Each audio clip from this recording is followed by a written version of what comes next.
இன்னும் நித்திய சித்தர்கள் என்ற மற்றொரு வகையினரும் இருக்கிறார்கள். இவர்கள் ஒவ்வொரு பிறவியிலும் பிறக்கும்போதே ஆன்மீக விழிப்பு பெற்றவர்களாக விளங்குகிறார்கள். ஊற்றின் வாய் அடைபட்டுள்ளது. மேஸ்திரி என்னென்னவோ செய்து கொண்டிருப்பதற்கு இடையில் ஊற்றின் வாயையும் திறந்து விடுகிறான். உடனே ஊற்று நீர் கலகலவென்று வெளியே பாய்கிறது. நித்திய சித்தரின் முதல் அனுராகத்தை காணும்போது மக்கள் திகைத்து விடுகின்றனர். இவ்வளவு பக்தியும் வைராக்கியமும் பிரேமையும் எங்கிருந்தன என்று பேசுகின்றனர். ஸ்ரீ ராமகிருஷ்ணர் பக்தர்களிடம் கூறினார், ஆஹா, என்ன அருமையான பாட்டு! எனக்கெல்லா செல்வமும் நீ! என்ன அற்புதமான கருத்து! அக்ரூரர் வந்த பிறகு கோபியர் ராதையிடம், ராதா, உன்னுடைய எல்லா செல்வங்களையும் அபகரித்து செல்ல இதோ இவர் வந்திருக்கிறார் என்று தெரிவித்தார்கள். அதுதான் அன்பு. பகவானுக்காக அவர்களது உள்ளம் எப்படியெல்லாம் துடித்தது! பாடல் தொடர்ந்தது. பாட்டை கேட்டவாறே குருதேவர் சமாதியில் மூழ்கினார். பக்தர்கள் கண்ணிமைக்காமல் அவரை பார்த்தபடியிருந்தனர். அவரிடம் எந்த அசைவும் இல்லை. சமாதியிலேயே ஆழ்ந்திருந்தார். புகைப்படத்தில் காண்பது போல் கைகளை கோர்த்தவாறு அமர்ந்திருந்தார். அவரது கண்களின் ஓரத்திலிருந்து ஆனந்தக் கண்ணீர் பெருகியபடி இருந்தது. நீண்ட நேரத்திற்குப் பிறகு அவரது மனம் சாதாரண நிலைக்கு திரும்பியது. தமக்கு தாமே ஏதோ பேசிக் கொண்டிருந்தார். எந்த பரம்பொருளை தரிசித்துக் கொண்டிருந்தாரோ அவருடன் பேசுகிறாரா என்ன? ஓரிரு வார்த்தைகள் மட்டும் பக்தர்களின் காதில் விழுந்தன. நீயே நான், நானே நீ. நீ சாப்பிடு, நீயும் நானும் சாப்பிடுவோம். சபாஷ்! ஆனால் பெரும் குழப்பம். பிறகு அவர் தொடர்ந்து, இதென்ன, எனக்கு மஞ்சள் காமாலை பிடித்து விட்டதா? எங்கு பார்த்தாலும் உன்னையே காண்கிறேன். கிருஷ்ணா, எளியவரின் புகலிடமே, என் தலைவா, கோவிந்தா என்று கூறினார். என் தலைவா, கோவிந்தா என்று சொல்லியவாறே மீண்டும் சமாதியில் ஆழ்ந்தார் குருதேவர். அறையில் பேரமைதி. எவ்வளவுதான் பார்த்தாலும் தணியாத ஆவலுடன் பக்தர்கள் அந்த எல்லையற்ற மகாபாவனைமயமான குருதேவரை பார்த்து கொண்டிருந்தனர். சமாதியில் ஆழ்ந்திருந்த குருதேவர் சிறிய கட்டிலில் அமர்ந்திருந்தார். சுற்றிலும் பக்தர்கள் உட்கார்ந்திருந்தார்கள். அதர்சேன் தமது நண்பர்கள் சிலருடன் வந்திருந்தார். அவர் ஓர் உதவி நீதிபதி. குருதேவரை அவர் 2ஆம் முறையாக தரிசிக்க வந்திருந்தார். அவருக்கு 29-30 வயதிருக்கும். அவருடன் வந்திருந்த அவரது நண்பரான சாரதா சரண் தன் மூத்த மகன் இறந்த சோகத்திற்கு ஆளாகியிருந்தார். அவர் பள்ளி உதவி மேற்பார்வையாளராக இருந்தவர். ஓய்வூதியம் பெற்று வந்த அவர் முன்பு சாதனைகளிலும் ஈடுபட்டிருந்தார். மகனை இழந்த பிறகு எந்தவிதத்திலும் அவருக்கு மன ஆறுதல் ஏற்படவில்லை. ஆகவே அதர்சேன் அவருக்கு குருதேவரைப் பற்றி தெரிவித்து அவரிடம் அழைத்து வந்திருந்தார். அதர்சேனுக்கும் அவரை தரிசிக்கும் ஆவல் பல நாட்களாக இருந்தது. குருதேவரின் சமாதி கலைந்தது. அவர் கண்களைத் திறந்து சுற்றுமுற்றும் பார்த்தார். அறை முழுவதும் நிறைந்திருந்த பக்தர்கள் தம்மையே பார்த்து கொண்டிருப்பதைக் கண்டார். அவர் இன்னும் தமக்குத்தாமே பேசிக் கொண்டிருந்தார். இறைவனே குருதேவரின் மூலமாக பேசுகிறாரா? உபதேசமளிக்கிறாரா? ஸ்ரீராமகிருஷ்ணர் பக்தர்களிடம் கூறினார், உலகியல் மனிதர்களிடம் சில வேளைகளில் ஞானம் வெளிப்படுவதைக் காணலாம். சில சமயம் அது ஒரு தீபத்தின் சுடரைப் போன்றது. இல்லை, சூரியனுடைய ஒரு கிரணத்தைப் போன்றது. துளை வழியாக உள்ளே பிரவேசிக்கும் சூரியனது ஒரு கதிரைப் போன்றது. உலகியல் மக்கள் நாம ஜபம் செய்கிறார்கள், ஆனால் அதில் அனுராகம் இருப்பதில்லை. குழந்தைகள் கடவுள் மீது சத்தியம் செய்வது போன்றது இது. அத்தைகள் சண்டையிடும்போது சுவாமி சத்தியமாக சொல்கிறேன் என்றெல்லாம் சொல்வார்கள். அவர்களிடமிருந்து கற்றுக்கொண்டது. உலகியல் மக்களிடம் உறுதி கிடையாது. நடந்தால் நடக்கட்டும், நடக்காவிட்டால் போகட்டும், இதுதான் அவர்களின் போக்கு.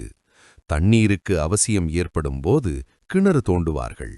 தோண்டிக் கொண்டிருக்கும் போது பாகை குறுக்கிட்டால் அந்த இடத்தில் தோண்டுவதை நிறுத்திவிடுவார்கள். பிறகு வேறோரிடத்தில் தோண்ட ஆரம்பிப்பார்கள். அந்த இடம் மணற்பாங்கான இடமாக இருக்கும். அதையும் விட்டுவிட்டு 3ஆவதாக இன்னொரு இடத்திற்கு போவார்கள். எங்கே ஆரம்பித்தார்களோ அங்கேயே தொடர்ந்து தோண்டினால்தானே தண்ணீர் கிடைக்கும். மனிதன் தன் வினைகளுக்கேற்பவே பயனையும் பெறுகிறான். ஒரு பாடல் உள்ளது. ஆருடைய தவறுமே இல்லையம்மா இதில் ஆச்சரியம். நான் வெட்டிய கிணற்றில் நானே வீழ்ந்து மூழ்குகிறேன். நான், எனது என்பது அஞ்ஞானம். ஆராய்ந்து அறிய முற்பட்டால் எதை நான் என்று சொல்கிறாயோ அது ஆன்மா தவிர வேறொன்றுமில்லை என்பதை காண்பாய். நீ உடம்பா, மாமிசமா, வேறு ஏதாவதா என்று ஆராய்ச்சி செய்து பார். நீ இவை எதுவும் அல்ல என்பதை காண்பாய். உனக்கு எந்த தளைகளும் கிடையாது. நான் எதையும் செய்வதில்லை. என்னிடம் குற்றமும் கிடையாது, குணமும் கிடையாது. எனக்கு பாவமும் கிடையாது, புண்ணியமும் கிடையாது என்பதை அப்போது உணர்ந்து கொள்வாய். இது தங்கம், அது பித்தளை என்ற அறிவு அஞ்ஞானம். எல்லாமே தங்கம் என்ற அறிவு ஞானம். இறை காட்சிக்குப் பிறகு ஆராய்ச்சி நின்றுவிடுகிறது. இறை அனுபூதிக்குப் பிறகு சிலர் ஆராய்ச்சியில் ஈடுபடுவார்கள். சிலர் பக்தியில் ஆழ்ந்து அவரது பெயரையும் புகழையும் பாடுவார்கள். குழந்தை எதுவரை அழும்? தாயிடம் பால் குடிக்க ஆரம்பிக்காத வரையில்தான். பால் குடிக்க ஆரம்பித்ததும் அழுகை நின்றுவிடுகிறது. பிறகு ஒரே மகிழ்ச்சிதான். மகிழ்ச்சியுடன் தாயிடம் பால் குடிக்கிறது.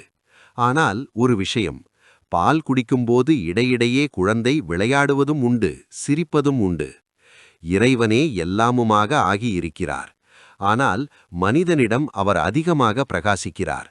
எங்கே சத்துவகுணம் நிறைந்து சிரிப்பது, அழுவது, ஆடுவது, பாடுவது என்று குழந்தை இயல்பு நிலவுகிறதோ அங்கே அவர் பரிபூரணமாக விளங்குகிறார். குருதேவர் அதர்சேனிடம் நலம் விசாரித்தார்.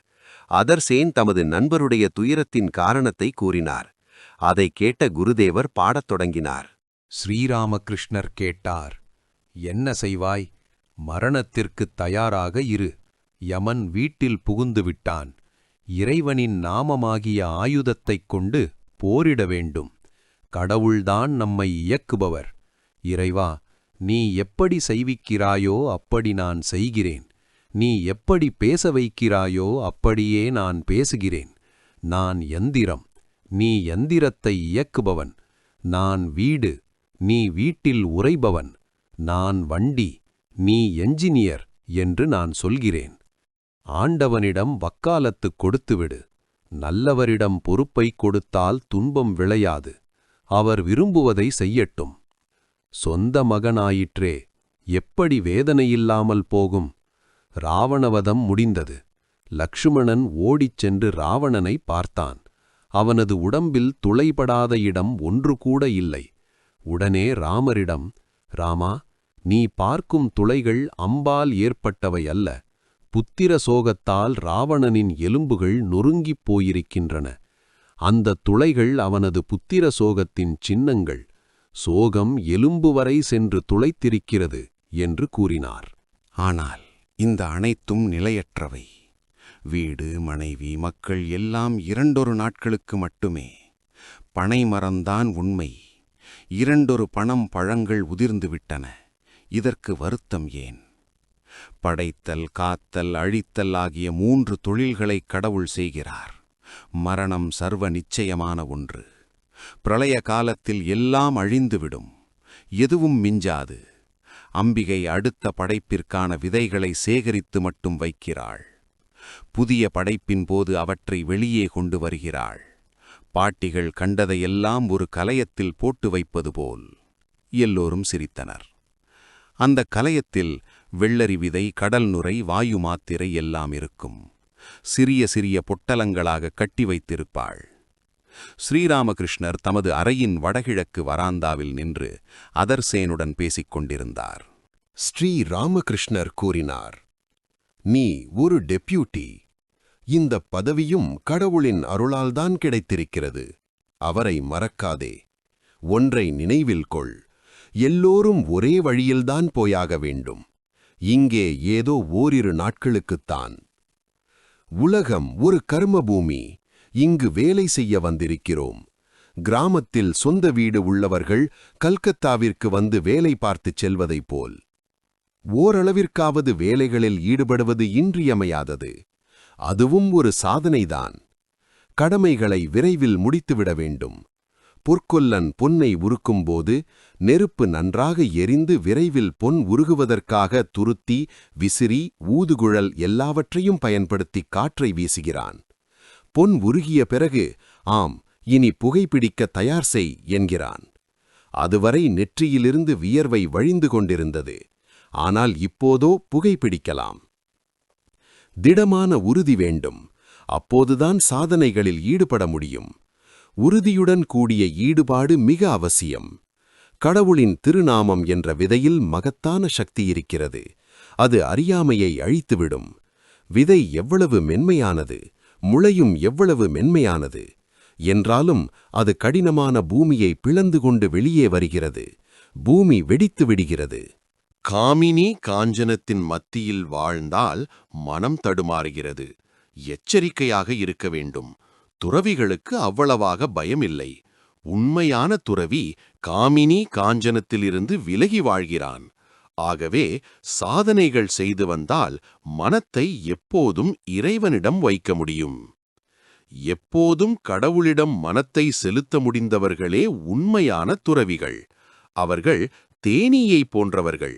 தேனீ மலர்களில் மட்டுமே அமர்ந்து தேனை அருந்தும்.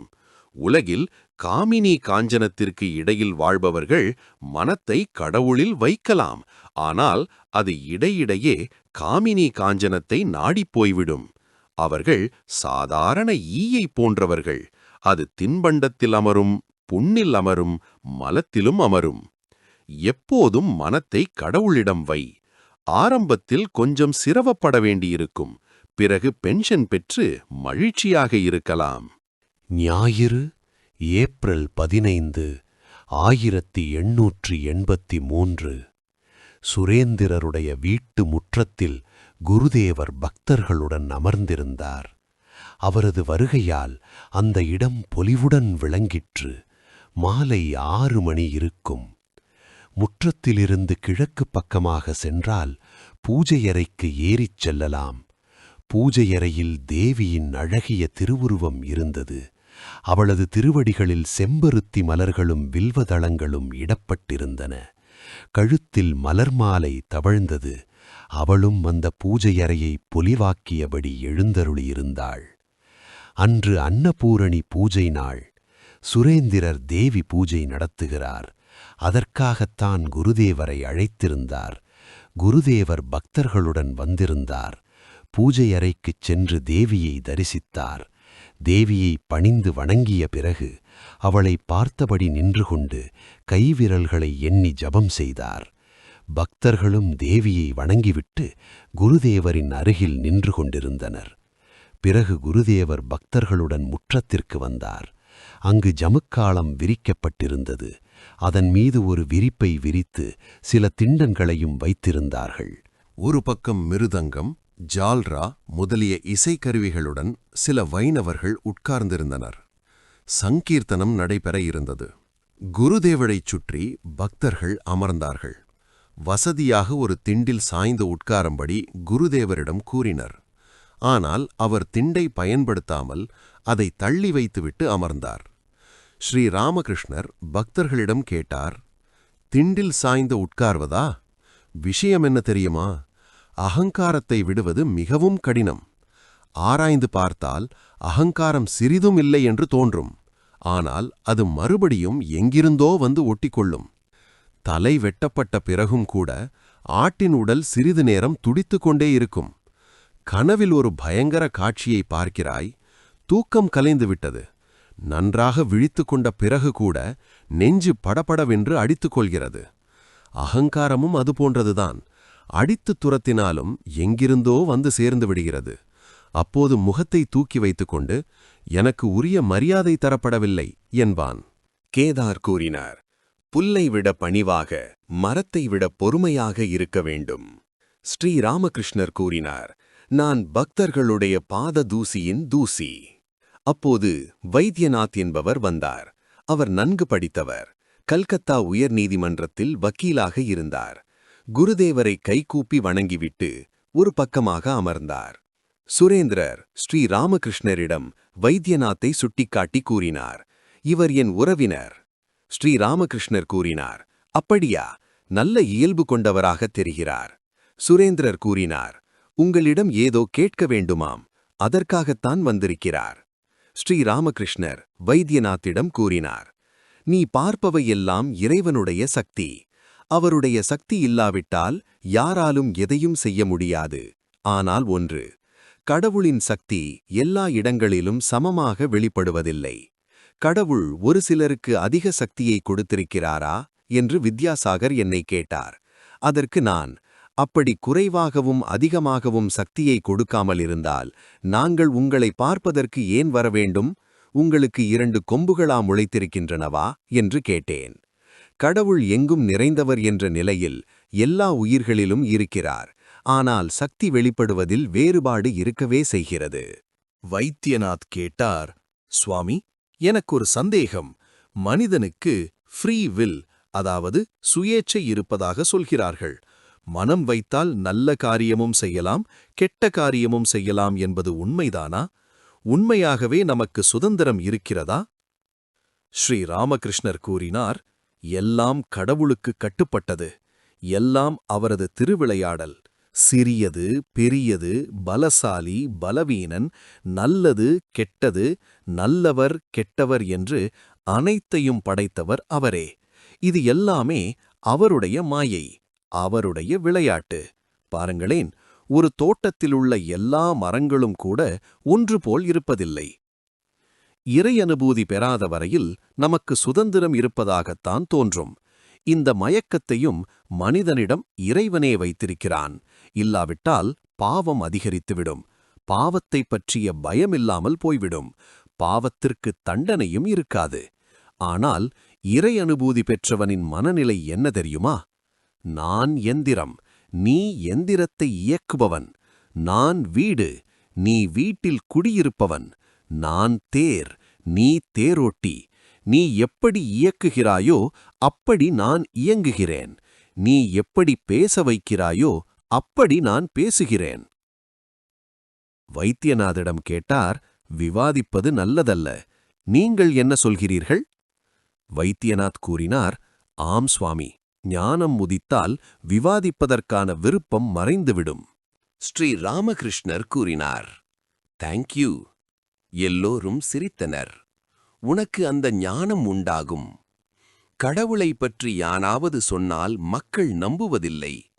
நான் இறைவனை தரிசித்திருக்கிறேன் என்று மகான் சொன்னால் கூட சாதாரண மக்கள் ஏற்றுக்கொள்வதில்லை. இவர் உண்மையில் பகவானை தரிசித்தவராக இருந்தால் எங்களுக்கு காட்டட்டுமே என்று அவர்கள் நினைக்கிறார்கள். ஆனால் நாடி பிடித்துப் பார்ப்பதை ஒரே நாளில் கற்றுக்கொள்ள முடியுமா? வைத்தியருடன் பல நாள் அலைய வேண்டும். அப்போதுதான் எது கபநாடி, எது வாயு நாடி, எது பித்த நாடி என்று தெரிந்து கொள்ள முடியும். நாடி பார்ப்பதை தொழிலாகக் கொண்டிருப்பவர்களுடன் சேர்ந்து பழக வேண்டும். எல்லோரும் சிரித்தனர். இது இன்ன நம்பர் நூல் என்று எல்லோராலும் சொல்லிவிட முடியுமா? நூல் தொழில் செய், அவர்களின் கடையில் சில நாள் தங்கியிரு. அப்போதுதான் எது 40ஆம் நம்பர் நூல், எது 41ஆம் நம்பர் என்று சட்டென்று பிரித்து சொல்ல முடியும். சங்கீர்த்தனம் தொடங்க இருந்தது. மிருதங்கநாதம் எழுந்தது. இன்னும் பாட்டு ஆரம்பமாகவில்லை. மிருதங்கத்தின் இனிய நாதம் சைத்தன்யரின் பக்தர் கூட்டத்தையும் அவர்களுடைய நாம சங்கீர்த்தனத்தையும் நினைவுபடுத்திற்று. குருதேவர் பரவச நிலையில் ஆழ்ந்தார்.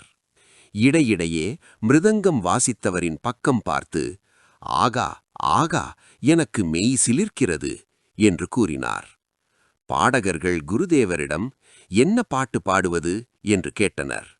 ஸ்ரீ ராமகிருஷ்ணர், சைத்தன்யரை பற்றி ஏதாவது பாடுங்களேன் என்று பணிவுடன் கூறினார். சங்கீர்த்தனம் ஆரம்பமாயிற்று. இரவு சுமார் 9:30 மணி.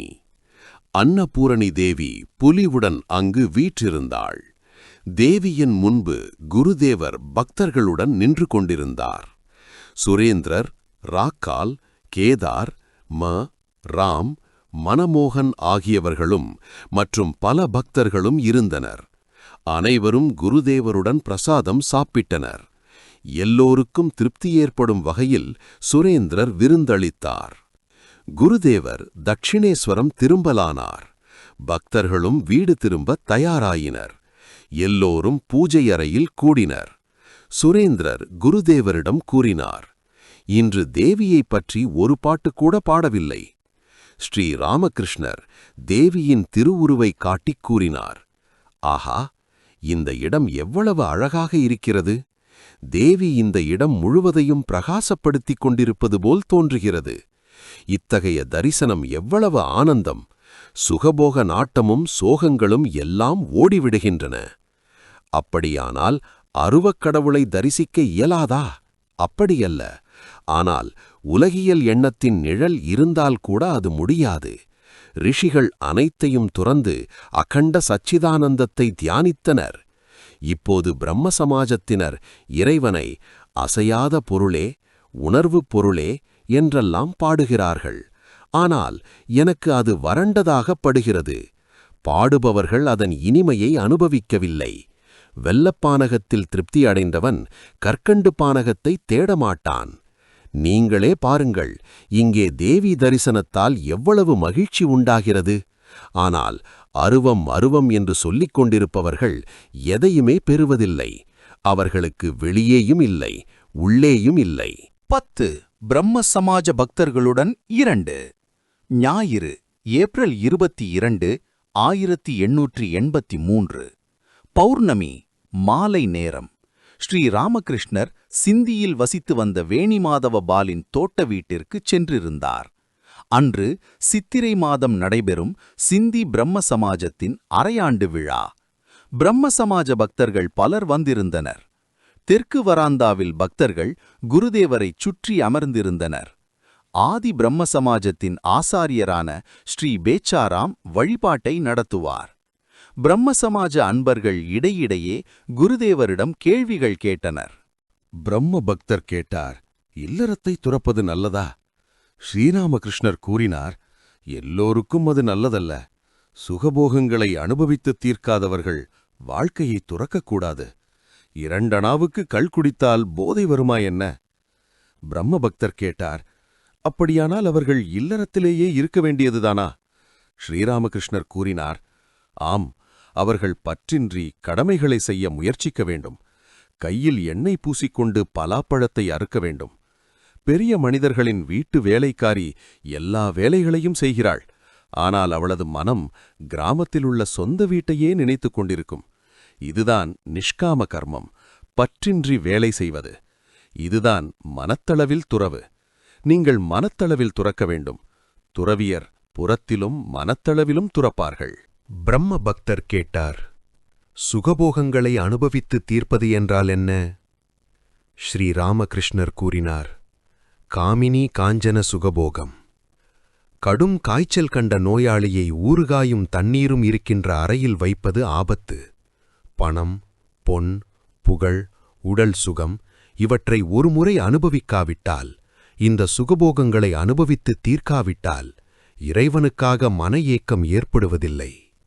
பிரம்ம பக்தர் கேட்டார், பெண்கள் கெட்டவர்களா, நாம் கெட்டவர்களா? ஸ்ரீராமகிருஷ்ணர் கூறினார், வித்யாசக்தியான பெண்களும் உள்ளனர், அவித்யாசக்தியான பெண்களும் உள்ளனர். வித்யாசக்தியான பெண் இறைநெறியில் நம்மை அழைத்துச் செல்கிறாள். அவித்யாசக்தியான பெண்ணோ நாம் தெய்வத்தை மறக்குமாறு செய்துவிடுகிறாள். உலகியல் வாழ்க்கையில் நம்மை மூழ்கடிக்கிறாள். இறைவனின் மகாமாயையால் உலக வாழ்க்கை நடந்து வருகிறது. இந்த மாயையில் வித்யாமாயையும் அவித்யாமாயையும் இரண்டும் உள்ளது. வித்யாமாயையை சார்ந்தால் சத்சங்கம், ஞானம், பக்தி, பிரேமை, வைராகியம் இவையெல்லாம் உண்டாகின்றன. அவித்யாமாயை என்பது பஞ்சபூதங்களும் புலன்களின் சுகபோகங்களுக்கு காரணமான உருவம், சுவை, மணம், ஸ்பரிசம், ஓசை என்பனவும் ஆகும். புலன்களின் இன்பத்திற்கு காரணமான அனைத்தும் நாம் இறைவனை மறக்கும்படி செய்கின்றன. பிரம்ம பக்தர் கேட்டார், அவித்யை அறியாமையை உண்டாக்குமானால் இறைவன் அவித்யை ஏன் படைத்திருக்கிறார்? ஸ்ரீ ராமகிருஷ்ணர் கூறினார், அது அவருடைய விளையாட்டு. இருள் இல்லாவிட்டால் ஒளியின் பெருமையை உணர முடியாது. துன்பம் இல்லாவிட்டால் இன்பத்தை புரிந்து கொள்ள முடியாது. தீமை இருப்பதால்தான் நன்மையை அறிய முடிகிறது. தோல் இருப்பதால்தான் மாங்காய் பக்குவமடைகிறது, பழுக்கிறது. பழம் பழுத்துவிட்டால் தோலை எரிந்துவிட வேண்டும். மாயையாகிய தோல் இருப்பதால்தான் படிப்படியாக பிரம்ம ஞானம் உண்டாகிறது. வித்யா மாயை, அவித்யா மாயை இரண்டும் மாம்பழத்தின் தோலுக்குச் சமம் இரண்டும் தேவை. பிரம்ம பக்தர் கேட்டார், போகட்டும், உருவ வழிபாடு, மண்ணால் செய்யப்பட்ட உருவத்திற்கு பூஜை செய்வது, இதெல்லாம் நல்லதா? ஸ்ரீ ராமகிருஷ்ணர் கூறினார், நீங்கள் உருவ வழிபாட்டை நம்புவதில்லை. சரி, உருவ வழிபாடு உங்களுக்கு பிடிக்கவில்லை. உங்கள் போக்கு அத்தகையது. நீங்கள் ஈர்ப்பை ஏற்றுக்கொள்ளுங்களேன். ராதைக்கு கண்ணனிடம் இருந்த ஈர்ப்பை, அன்பை ஏற்றுக்கொள்ளுங்கள். உருவ வழிபாட்டினர் காளி, துர்க்கை போன்ற தெய்வங்களை எப்படி வழிபடுகிறார்களோ, அம்மா அம்மா என்று உள்ளம் உருகி அவர்களை அழைத்து அவர்களை எவ்வளவு நேசிக்கிறார்கள். அந்த மனநிலையை ஏற்றுக்கொள்ளுங்கள். உருவத்தை ஏற்றுக்கொள்ளாவிட்டால் பாதகமில்லை. பிரம்ம பக்தர் கேட்டார், வைராக்கியம் எப்படி உண்டாகிறது? அது ஏன் எல்லோருக்கும் உண்டாவதில்லை? ஸ்ரீ ராமகிருஷ்ணர் கூறினார், சுகபோக நாட்டம் தணியாவிட்டால் வைராக்கியம் தோன்றாது. குழந்தைக்கு மிட்டாயும் பொம்மையும் கொடுத்து தாயை அதிக நேரம் மறந்திருக்கச் செய்யலாம். ஆனால் மிட்டாயை தின்பதும் பொம்மை விளையாட்டும் முடிந்துவிட்டால் அம்மாவிடம் போக வேண்டும் என்று அது சொல்லும். தாயிடம் அழைத்துப் போகாவிட்டால் பொம்மையை வீசி எறியும். உரத்த குரலில் அழத் தொடங்கும். பிரம்ம சமாஜத்தினர் குருவாதத்தை எதிர்ப்பவர்கள்.